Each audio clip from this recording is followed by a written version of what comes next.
तो हेलो बच्चों, तो कैसे हैं आप लोग। जैसा कि मैंने अभी पार्ट फर्स्ट जो मैंने पार्ट फर्स्ट में जो 42 क्वेश्चन हम डिस्कस कर चुके हैं। आप जो पार्ट फर्स्ट में अपलोड होने वाला होगा, पार्ट फर्स्ट के बाद आपको जो पार्ट सेकंड में अपलोड करूँगा, जिसमें 43 से लेके बाकी क्वेश्चन जो रिमेनिंग है वो हम डिस्कस करेंगे। ठीक है, तो अब बात करते हैं 43 पे। तो 43 पे हम जब तक इतना क्वेश्चन हम डिस्कस कर चुके थे ना फर्स्ट पार्ट में, अब चलो आगे सॉल्व करने पाए थे। हम कहाँ पे थे, आर बराबर क्या आ गया था हमारे पास, जो आर आ गया था हमारे पास वाई जे कैप और ए के कैप आ गया था। वाई जे कैप और ए के कैप आ गया था। चलो एक रफ पेपर का हमें हेल्प लेना पड़ेगा, तो रफ पेपर का हेल्प ले लेते हैं। ये रहा हमारे पास रफ पेपर है, ये हम इसका हेल्प लेते हैं। ठीक है, ये हमारे पास जो वी बनाया था पहले वीडियो में वो आया था वी जे कैप आया था, और वी टू क्या आया था माइनस में वी जे कैप आया था। और आर वेक्टर क्या आया था हमारे पास वाई जे कैप और प्लस में ए के कैप आया था। ठीक है, तो यानी अब एल क्या होता है, एल जो होता है वो होता है आर वेक्टर क्रॉस में एम वी टू माइनस में वी वन, है ना। तो चलिए करते हैं फिर। हम तो मास हमें क्या गिवन है, क्या मास हमको गिवन नहीं, तो मास बाहर लेते हैं। आर हमें गिवन है, हाँ जी, वाई जे कैप है और प्लस में ए के कैप है। ठीक है, और वी टू माइनस में वी वन कितना है, तो वी टू माइनस में वी वन, तो माइनस वी जे कैप है माइनस में वी जे कैप है। चलो मल्टीप्लाई करते हैं। अब इसका जैसे ये जे कैप है, क्रॉस वाला में क्या होता है, क्रॉस करना है ना, जे कैप में क्रॉस में क्या होता है, तो जीरो हो जाएगा। तो ये सिर्फ क्या बचेगा, ये ब्रैकेट में रहेगा तो बचेगा क्या, सिर्फ अब ये इसके साथ मल्टीप्लाई करेगा। अब ये इसके साथ मल्टीप्लाई होगा तो क्या आएगा, अब ये जब इसके साथ मल्टीप्लाई करेगा तो ये आएगा वी वाई, क्या आएगा वी वाई आएगा, है ना। आगे बस में बी वाई, ये भी जे है, तो ये भी जे है, तो ये भी जीरो हो जाएगा, तो ये भी जीरो हो जाएगा, तो मतलब ये भी नहीं आएगा। अब यहाँ आएगा सिर्फ ए के साथ ए के कैप माइनस में वी जे कैप आएगा, है ना, इसका क्रॉस प्रोडक्ट होगा। एंड देन, है ना, ये हो गया, ये इसके साथ हो गया, ये इसके साथ हो गया। अब क्या हो गया, अब ये इसके साथ करेगा, तो अब ये माइनस का है तो माइनस में आ जाएगा ए के कैप क्रॉस में वी जे कैप होगा, होगा। चलिए होगा तो होगा जो होगा। अब ये क्या आ गया भाई हमारे पास, ये आ गया वी ए के कैप क्रॉस में जे कैप हो गया, ये माइनस में क्या आ गया ए क्रॉस ए वी क्या हो गया के कैप क्रॉस में जे कैप हो गया। कर लिया, हमें पता है वी के, अब हमें कैसे चलते हैं, ये आई जे के चलते हैं। अगर हम एंटी क्लॉकवाइज चलते हैं तो पॉजिटिव रहेगा, लेकिन क्या के से जे चल रहा है, के से जे चल उल्टा रहा है ना, तो ये माइनस आई कैप हो जाएगा। क्या हो जाएगा माइनस कैप, ये भी उल्टा जा रहा है, तो ये भी ये क्या हो जाएगा माइनस आई कैप हो जाएगा, हो जाएगा। तो ये माइनस वी, तो माइनस में क्या होगा प्लस का आई कैप हो गया, और ये भी क्या हो जाएगा माइनस में प्लस हो जाएगा, प्लस का ए वी आई कैप हो गया। तो ये कितना हो गया टू, और ये मास जो ऊपर बाहर जो मास था वो तो रहेगा ही, और बाहर मास जो था वो तो मास रहेगा ही, है ना। ये मास था, तो ये क्या हो गया two V A M I cap हो गया, है ना।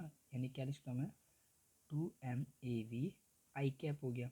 तो अब two M A V I cap, यानी आंसर क्या आ रहा है हमारे पास, जो एल आ रहा है वो क्या है टू एम ए वी आ रहा है। देखो यहाँ पे क्या है टू एम ए वी आ रहा है, आई कैप मतलब एक्स वाला, यानी यहाँ पे एक्स वाला आएगा ना, टू एम ए वी, देखो two M A V E X, तो बी ऑप्शन क्या है इसका करेक्ट है। 43 का बी ऑप्शन क्या है, करेक्ट है।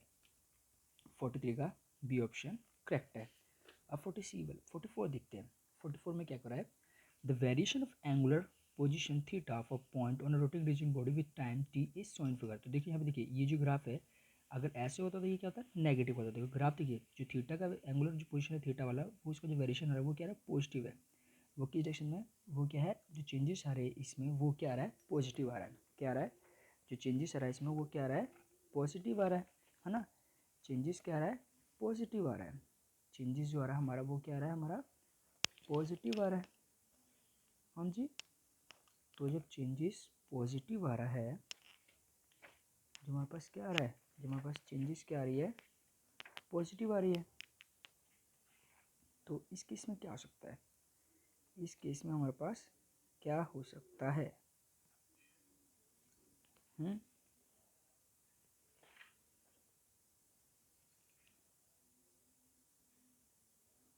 अब ये जो हमारे चेंजेस पॉजिटिव आ रहा है और हमें पता है कि जब ये चीज़ पॉजिटिव आता है तो ये पॉजिटिव कब होता है, जब टॉर्क क्या होता है एंटी क्लॉकवाइज डायरेक्शन में लगता है। जब टॉर्क क्या लगता है एंटी क्लॉकवाइज डायरेक्शन में। 44 का जो बी ऑप्शन है वो बिल्कुल करेक्ट है। 44 का जो बी ऑप्शन है वो हमारा बिल्कुल करेक्ट है। 44 से ऑप्शन क्या हो गया हमारे पास, ये हमारा बिल्कुल करेक्ट हो गया। अब देखिए, अब आते हैं 45 पे।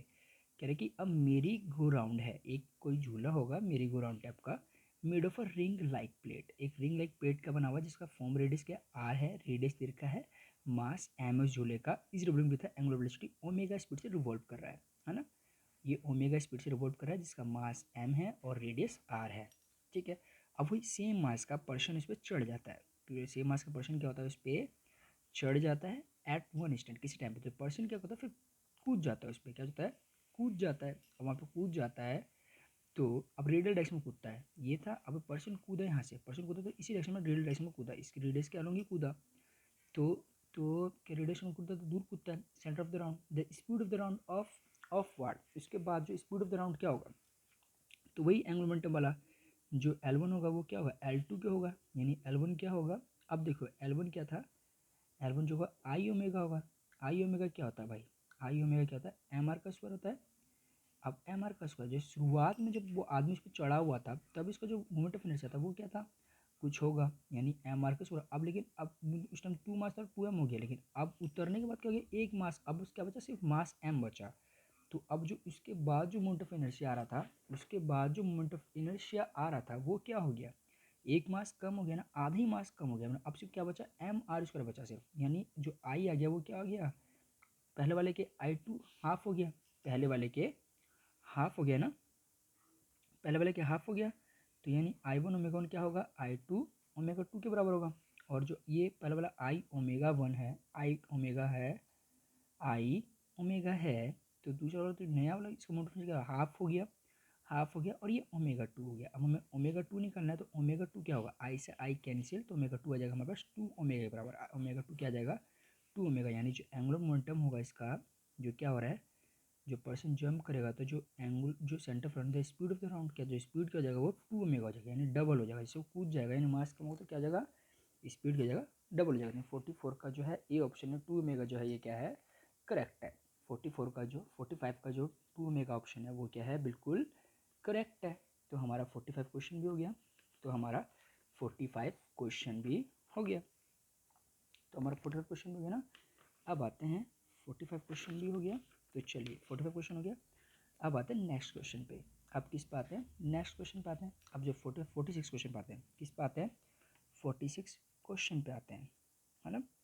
चलिए अब 46 क्वेश्चन क्या बोलता है कि अ हुप ऑफ रेडियस, रेडियस देखा 2 मीटर, हमें जो क्या क्या देखा अब हुप ऑफ रेडियस 2 मीटर वेग 100 kg, मास देखा 100 kg, it rolls along horizontal floor, एक हॉरिजॉन्टल फ्लो पर रोल कर रहा है so that it centre of mass of speed, और स्पीड भी दे दिया हमें, कितना दिया है वो सेंटीमीटर पर सेकंड दिया है, कितना दिया है वेलोसिटी कितनी दी है, वेलोसिटी देखी है 20 सेंटीमीटर पर सेकंड, कितना दिया है 20 सेंटीमीटर पर सेकंड दिया है ना, 20 सेंटीमीटर पर सेकंड दिया है। तो इसको क्या कर देंगे मीटर में बदल देंगे, तो 20 सेंटीमीटर है तो 20 का कितना हो जाएगा 20 मीटर, यानी 20 में 10 माइनस 2 मीटर पर सेकंड हो जाएगा, है ना। 2 इंटू 10 माइनस 2 मीटर पर सेकंड हो जाएगा। तो how much work has to be done, तो भाई वर्क डन क्या होगा, जो वर्क डन होगा उसको टोटल काइनेटिक एनर्जी बराबर होता है, यानी जो चेंजिंग काइनेटिक एनर्जी को क्या होता है टोटल वर्क डन बराबर होता है। तो चेंजिंग काइनेटिक एनर्जी क्या होगा, जो चेंजिंग काइनेटिक यानी जो वर्क डन होगा वो क्या होगा चेंजिंग काइनेटिक रोटेशन काइनेटिक और प्लस में चेंजिंग एनर्जी, यानी ये किस पर होगा जो वर्क डन होगा वो किस पर होगा half M V square plus में क्या होगा हाफ जो रोटेशन काइनेटिक एनर्जी होता है वो क्या होता है आई ओमेगा स्क्वायर होता है, क्या होता है आई ओमेगा स्क्वायर। अब ये कौन सा भाई it rolls along horizontal floor, तो a hoop of radius 20 so that it centre of mass 100 kg का है और हुप ऑफ है, हुप है मतलब क्या होगा डिस्क टाइप का होगा, किसका होगा डिस्क होगा। और इसका जो मोमेंट ऑफ इनर्शिया क्या होगा एम आर स्क्वायर आएगा, क्या आएगा आई क्या आएगा एम आर स्क्वायर आएगा, क्या आएगा आई क्या हो जाएगा एम स्क्वायर। हम वी बराबर जानते हैं वी बराबर क्या होता है आर ओमेगा होता है, तो ओमेगा पर क्या हो जाएगा वी अपॉन में आर हो जाएगा। हाँ तो भाई बदल दो, ये हाफ एम वी का स्क्वायर हो जाएगा और ये क्या हो जाएगा हाफ एम आर का स्क्वायर हो जाएगा। तो एम आर का रेडियस हमें दिया ही है और ये क्या हो जाएगा हमारे पास ओमेगा क्या हो जाएगा ओमेगा क्या हो जाएगा वी स्क्वायर अपॉन में आर स्क्वायर हो जाएगा। तो आर स्क्वायर से R square cancel, R square से आर स्क्वायर कैंसिल, तो यानी ये कितना हो जाएगा एम वी स्क्वायर हो जाएगा, कितना हो जाएगा एम वी स्क्वायर के बराबर हो जाएगा। तो मास हमें गिवन है, हाँ जी मास गिवन है 100 kg है, और डिस्टेंस वेलोसिटी गिवन है, हाँ जी वेलोसिटी भी गिवन है। तो वेलोसिटी कितना है, कितना आया था 20 इंटू में 10⁻² आया था, 10⁻10 कट गया, कितना आ गया, और वी का स्क्वायर आता ना 20 इंटू में 20 इंटू 10⁻² आया था। तो एक 10⁻2 कट गया, तो ये 20 का कितना हो गया 400 हो गया, और 400 इंटू 10⁻² हो गया। तो 2 जीरो से 2 जीरो कट गया, तो कितना आ गया 4 जूल आ गया। कितना आ गया 4 जूल। यानी आंसर इसका सी जो होगा, इसका जो सी जो ऑप्शन होगा वो सी क्या होगा, करेक्ट होगा। 46 का जो सी हुआ जो ऑप्शन है वो क्या है, बिल्कुल करेक्ट है। तो आइए अब अगला क्वेश्चन क्या बोलता है, जो सेंटर ऑफ मास लाई, क्या बोलता है ये जो अगला क्वेश्चन क्या बोलता है, जो centre of mass lie outside the body of a, किसके आउटसाइड रहता है। देखो पेंसिल सॉलिड है तो ये तो इनसाइड ही रहेगा, शॉर्ट पुट भी क्या होता है सॉलिड होता है, इसके इनसाइड रहेगा, डाइस भी क्या सॉलिड होता है, लेकिन ये चूड़ी क्या होता है ऐसे सर्कल होता है ना, तो चूड़ी बस यहीं पे सर्कल होता है, लेकिन सेंटर कहाँ होता है, इसके आउटसाइड होता है। तो बी ऑप्शन क्या है इसका करेक्ट है, इसका डी ऑप्शन क्या है करेक्ट है। तो सातवां क्वेश्चन, सातवें चैप्टर का हमारा हो गया ना, हमने 47 क्वेश्चन क्या कर चुके हैं, 47 क्वेश्चन हम सक्सेसफुली डिस्कस कर चुके हैं। 47 क्वेश्चन क्या हम सक्सेसफुली क्या डिस्कस। अब अगला क्वेश्चन क्या बोलता है, 48 क्वेश्चन क्या बोलता है कि 48 क्वेश्चन बोलता है कि both earth and the moon are subject to gravitational force of the sun. कह रहे कि बोथ सन और जो क्या है वो ग्रेविटेशनल फोर्स होता है, सन और मून दोनों ग्रेविटेशनल फोर्स होता है। As observe from the sun the orbit of the moon क्या होगा। देखो भाई ऑर्बिट ऑफ द मून पूछ रहा है, ये सन हो गया, ये क्या होता है भाई, अगर एक सन हो गया तो सन के चारों तरफ क्या लगाती है, अर्थ चक्कर काटती है, और अर्थ का चक्कर कौन काटता है, मून काटता है। तो देखो यहाँ पे मून का क्या चल रहा है, मून पे एक ही फोर्स लगता है, मून पे दो फोर्स लगता है, एक ग्रेविटेशनल फोर्स लगता है, एक जो ग्रेविटेशनल फोर्स लगता है ड्यू टू अर्थ लगता है मून पे, और एक ग्रेविटेशनल फोर्स लगता है ड्यू टू सन लगता है। तो इसके कारण क्या होता है, जो अब दोनों फोर्स लग रहे हैं इस पर एक टाइम पे क्या लग रहा है, दो ग्रेविटेशनल फोर्स लग रहा है, जिसके कारण क्या होता है ये सेंट्रल फोर्स नहीं होता।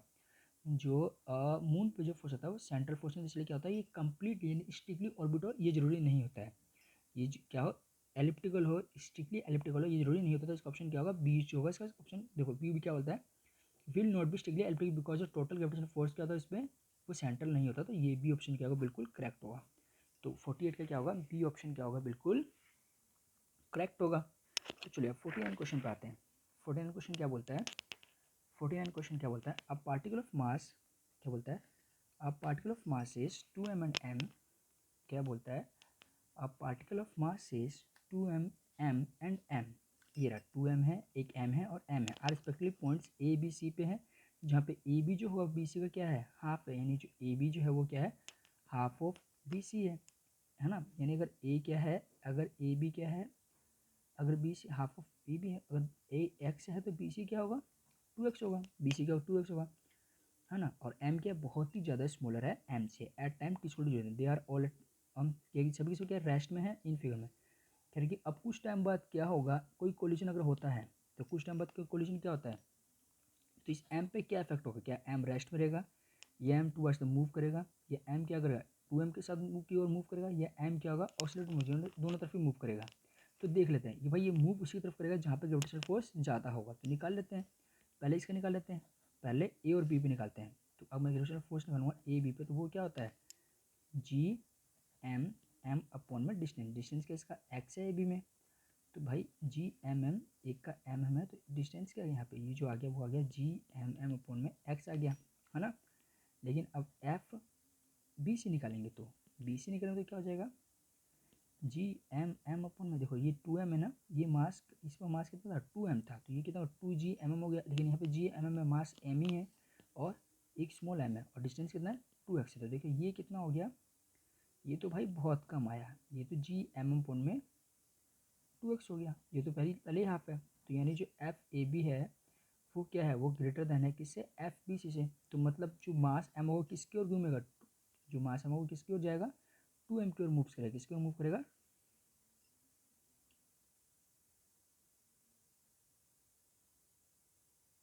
मास m जो है वो किसके m will move towards m।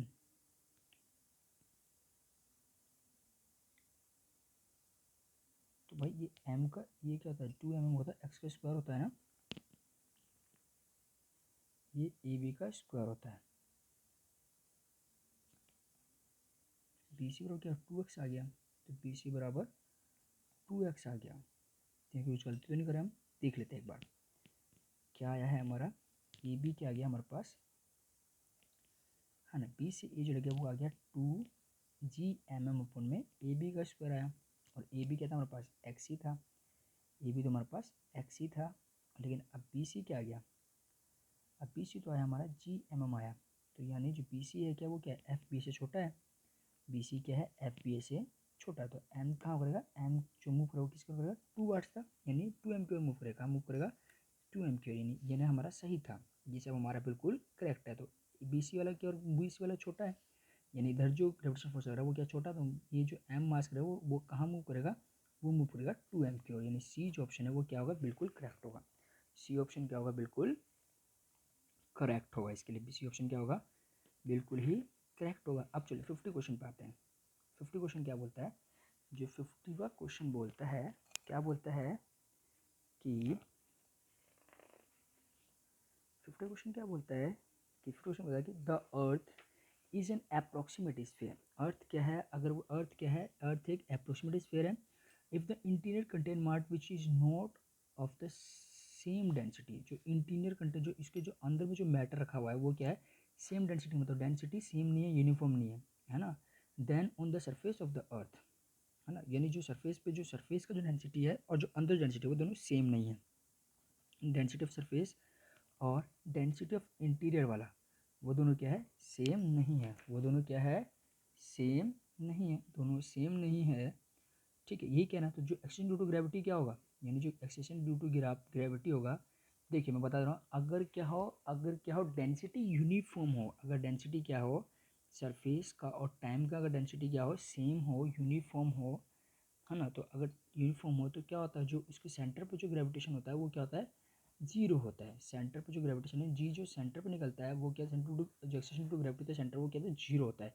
लेकिन अगर यूनिफॉर्म नहीं है और हर एक पॉइंट पे इसकी क्या होती है, जो डेंसिटी चेंज हो रही है, तो इसका मतलब क्या होगा कि उसके जो सेंटर पर जो मतलब जो ग्रेविटी एक्सेशन टू ग्रेविटी होगा, वो चाहे सेंटर पर कहीं भी हो, कहीं भी जीरो नहीं होगा। तो इसका ऑप्शन डी क्या है, बिल्कुल करेक्ट है। वो क्या बोलता है, can not be zero at any point, यानी किसी भी पॉइंट पे जीरो नहीं होगा, किसी भी पॉइंट पे जीरो नहीं होगा। ठीक है, तो 50 क्वेश्चन भी हो गया हमारा, 50 क्वेश्चन भी हो गए, है ना। 50 क्वेश्चन हम इसके सॉल्व कर चुके हैं। अब 51 क्वेश्चन पे आते हैं। देखो क्या कहता है 51 क्वेश्चन, क्या बोलता है कि 51 क्वेश्चन बोलता है कि अगर कोई सैटेलाइट ऑर्बिट क्या करे, अगर सैटेलाइट ऑर्बिटिंग क्या करा है, अगर क्या कह रहा है 51 क्वेश्चन क्या हो रहा है कि 51 क्वेश्चन कह रहा है कि satellite orbiting the earth have finite life and sometimes the satellite fall the earth. क्योंकि जो सैटेलाइट क्या होता है, क्या कहते हैं, जो एक फाइनाइट लाइफ रखती है, सैटेलाइट कहता है फाइनाइट लाइफ, तो लेकिन कभी क्या होता है अपनी लाइफ से पहले क्या हो जाता है, अर्थ पे गिर जाता है। ऐसा क्यों होता है, पहले ऑप्शन कहते हैं सोलर साइलेंट जो बैटरी होता है इन सैटेलाइट रन आउट हो जाता है। अरे सोलर साइलेंट की बैटरी रन आउट क्यों होगा, ये भी गलत। The laws of gravitation predict trajectory spelling words, ये भी गलत है। तो ऑफ विस्कस किसी कहता है of collision with the other of the satellite, कि अगर जो किसी और के कोलिजन अगर कोलिजन के साथ भी होगा तो परफेक्टली होगा, उसे भी स्पीड से चला जाएगा, तो ये भी गलत है। लेकिन हाँ विस्कस फोर्स के कारण क्या होगा, ये वाला ऑप्शन सही होगा। सी जो ऑप्शन है वो बिल्कुल सही, क्यों सही होगा मैं बता दे रहा हूँ। जो सी ऑप्शन क्या बोलता है कि जो सी ऑप्शन होगा वो बिल्कुल सही होगा, क्यों ऑप्शन होगा बता दे रहा हूँ। अगर कोई विस्कस फोर्स लगता है उससे क्या होता है, जो एनर्जी जो होती है, जो एनर्जी होती है, एनर्जी जो होता है सेटेलाइट का वो डिक्रीज कर जाता है। अब एनर्जी डिक्रीज होता है उसके कारण क्या होता है, हाइट डिक्रीज होती है। एनर्जी डिक्रीज करेगा तो हाइट भी क्या करती है, इसकी हाइट भी डिक्रीज होती है, जिसके कारण क्या होता है वो अर्थ पे गिर जाता है। इस चीज़ के कारण क्या होता है, अर्थ पे क्या हो जाता है वो गिर जाता है। इसका यानी ऑप्शन सी जो है वो बिल्कुल करेक्ट होगा। ऑप्शन बी सी जो है वो क्या होगा, बिल्कुल करेक्ट होगा। ठीक है, चलिए आप 52 की बात करते हैं। कह रहा है कि विच ऑफ द फ्लूइड्स में इज करेक्ट, किसी कौन सा वो इनकरेक्ट है। Action due to gravity decrease with increase altitude, ये तो भाई करेक्ट है, तो ये तो हो नहीं सकता। Action due to gravity increase with increase depth, कि जो एक्शन ड्यू टू ग्रेविटी होता है वो डेप्थ के साथ क्या करता है, इंक्रीज करता है। एक्शन ड्यू टू ग्रेविटी क्या होता है, डेप्थ के साथ कहता है क्या करता है, इंक्रीज करता है। या एक्शन ड्यू टू, देखो भाई ओके ये नहीं, ये गलत है, ये वाला इनकरेक्ट है। तो बी वाला तो इनकरेक्ट है। Action due to gravity increase with decrease in depth, ये भी सही है, ये भी करेक्ट है। नन ऑफ द, ये हो नहीं सकता। तो यानी ऑप्शन बी क्या है इसका, बिल्कुल ऑप्शन बी जो है वो सही है। यानी करेक्ट ऑप्शन क्या है इसका, ऑप्शन बी है। क्योंकि अगर क्या करे, अगर ग्रेविटी इंक्रीज करे तो डेप्थ के साथ, अगर क्या करे चाहे डेप्थ इंक्रीज हो चाहे एल्टीट्यूड इंक्रीज हो, क्या हो अगर डेप्थ इंक्रीज हो चाहे एल्टीट्यूड इंक्रीज हो, क्या बोला मैंने, चाहे डेप्थ इंक्रीज हो चाहे डेप्थ इंक्रीज हो चाहे एल्टीट्यूड इंक्रीज हो, दोनों ही केस में क्या होता है, ग्रेविटी डिक्रीज ही करती है, लेकिन ये तो इंक्रीज कर रहा है, तो यानी ऑप्शन बी क्या है, इनकरेक्ट है। ऑप्शन बी क्या है, इनकरेक्ट है। ठीक है, तो 52 क्वेश्चन हो गया। 53 क्वेश्चन क्या होता है कि 53 क्वेश्चन क्या है, विच of the following statement is correct, कि कौन सा स्टेटमेंट क्या होता है, करेक्ट होगा, कि जो polar satellite goes around the earth pole in north to south direction, क्या ये करेक्ट है, नॉर्थ टू साउथ डायरेक्शन, क्या ये करेक्ट है, या फिर क्या बोलते हैं जो station satellite goes around the east west, ये तो गलत है भाई, ये करेक्ट नहीं है, क्योंकि वेस्ट टू ईस्ट जाता है, ना कि ईस्ट से वेस्ट जाता है। ठीक है, और जो station satellite goes around the earth in north direction, अरे भाई नहीं जाता, ये वेस्ट से ईस्ट जाता है, नॉर्थ टू साउथ कैसे चला जाएगा, पोलर सैटेलाइट क्या होता है, ईस्ट वेस्ट, ये भी गलत है। जो ऑप्शन क्या है, ऑप्शन सही, जो पोलर सैटेलाइट वो कहा जाता है नॉर्थ टू साइड जाता है, क्या जाता है, नॉर्थ टू साउथ जाता है। तो ऑप्शन 53 का क्या है, ऑप्शन ए बिल्कुल करेक्ट है। ऑप्शन ए क्या है, बिल्कुल करेक्ट है। तो हमने 53 क्वेश्चन क्या कर चुके हैं, इजीली डिस्कस कर चुके हैं, है ना। 53 क्वेश्चन क्या कर चुके हैं, इजीली डिस्कस कर चुके हैं। चलिए अब इसको आगे ख़त्म करते हैं, 54 क्वेश्चन पे आते हैं। क्या कहते हैं, अपना 54 यानी लास्ट क्वेश्चन पे आते हैं, जो हमारा लास्ट क्वेश्चन था आज के वीडियो का। आपके यानी 50 क्वेश्चन कंप्लीट हो जाएंगे, ये आपके क्या हो जाएंगे, 50 क्वेश्चन क्या हो जाएंगे, जो इंपॉर्टेंट 54 क्वेश्चन थे वो क्या हो जाएंगे, कंप्लीट हो जाएंगे। तो क्या है, जो ऑर्बिटल वेलोसिटी क्या बोलता है, जो ऑर्बिटल वेलोसिटी है किसी भी आर्टिफिशियल सैटेलाइट का in a circular orbit just above the earth surface is V naught, यानी ऑर्बिटल वेलोसिटी क्या है, वी नॉट है। जो ऑर्बिटल वेलोसिटी का सैटेलाइट का orbiting at an orbital of half of the radius, क्या कर रहा है, ये कोई अर्थ है, अर्थ से क्या कर रहा है, जो ऑर्बिटल यानी यहाँ पे इसके अर्थ के यानी यहाँ तक तो रेडियस आर था, लेकिन इसके सरफेस से क्या जा रहा है, R/2 डिस्टेंस में मूव कर रहा है, किस वगैरह R/2 डिस्टेंस में। ऑर्बिटल वेलोसिटी का फॉर्मूला क्या होता है, वो होता है √gm/में r होता है, लेकिन r क्या होता है इसका, r प्लस में h होता है। लेकिन अब क्या बोल रहा है कि जो r जो बोल रहा है, ये क्या बोल रहा है, इससे R/2 होता है, तो r क्या हो जाएगा भाई, ये r क्या हो जाएगा, यहाँ से यहाँ तक हो जाएगा ना, r प्लस में R/2 हो जाएगा डिस्टेंस, ऑर्बिट का रेडियस, तो ये हो जाएगा r/में R/2 कितना हो जाएगा, 3/2 r हो जाएगा, क्या हो जाएगा 3/2 r हो जाएगा। तो अब जो नया ऑर्बिटल वेलोसिटी आएगा वो क्या आ जाएगा, वो आ जाएगा gm/में r कितना डालना है, 3/2 r डालना है, तो 3/2 r डालूंगा तो ये कितना हो जाएगा भाई, टू ऊपर चला 2/3 gm/में r आ जाएगा, 3/2 gm। और ये क्या 2/3 को मैं अलग लिख सकता हूँ, 2/3 को अलग लिख सकता हूँ, और इसको अलग लिख सकता हूँ, gm/में r लिख सकता हूँ मैं, gm/में r लिख सकता हूँ, तो gm/में r था, तो gm/में r लिख सकता हूँ। ये gm/में r क्या था, पहले वाला वी नोट आ गया था, तो वी नोट डैश क्या आ गया, √2/3 वी नोट के बराबर आ गया। तो ऑप्शन यहाँ पे डी वाला जो होगा, देखो ऑप्शन डी जो है यहाँ पे, देखो ये वाला ऑप्शन डी है ना, √3 वी नोट, तो ऑप्शन डी क्या इसका करेक्ट है, ऑप्शन डी क्या है इसका करेक्ट है। तो बच्चों मैंने जो 54 क्वेश्चन सिलेक्टेड कराए थे वो मैंने सारे सॉल्व करा दिए, और आई होप सो कि सारे के सारे क्वेश्चन फंस जाए और आप लोगों का एग्जाम अच्छा चला जाए, इसलिए मैंने इतनी मेहनत की थी। एंड थैंक यू फॉर, आपने मेरी इतनी वीडियो पूरी देखी, इसके लिए बहुत बहुत थैंक यू। बाकी मैं और वीडियो कोशिश करूँगा लाने की जो आपके लिए हेल्पफुल होगा। तो मैंने फिजिक्स पे जो 54 क्वेश्चन का जो वीडियो बनाए थे और जिसको क्वेश्चन सॉल्व किए थे वो मैंने सॉल्व करा दिए हैं। थैंक यू बच्चों, थैंक यू। प्लीज़ मेरे चैनल को लाइक सब्सक्राइब कर देना यार, थैंक यू।